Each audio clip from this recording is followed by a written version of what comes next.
الرحيم. السلام عليكم ورحمة الله وبركاته. دمان أمدا الصوماليات وحن هود إدين صومرنا يا السلام.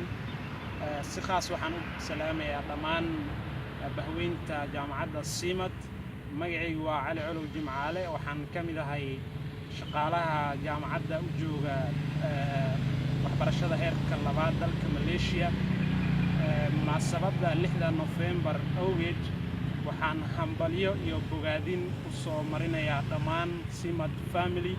waxaan sidoo kale u hambalyeeynayaa dhammaan maamulka macallimiinta ardada iyo saaxiibada jaamacadda Simad. waxaan leeyahay hambalyo ilaahay sanadkan sanadkiisa kuwii bashbash iyo qaraare iyo reyn ku gaarahay naga dhigo. horumarka jaamacaddu ay ku tallaabsatana midkii sii socda rabbi ha ka dhigo. ugu dambeyn waxaan rabaa inaan hambaliyadeyda ku soo gunaanado tixi gaaban oo ah waxa aad ku joogtaa oo jidkiisii haysaa jahli ciribtirkiisee aadmigu intuu jiro si maday inoo jiro. Assalaamu calaykum waraxmatullaahi wabarakaatuh.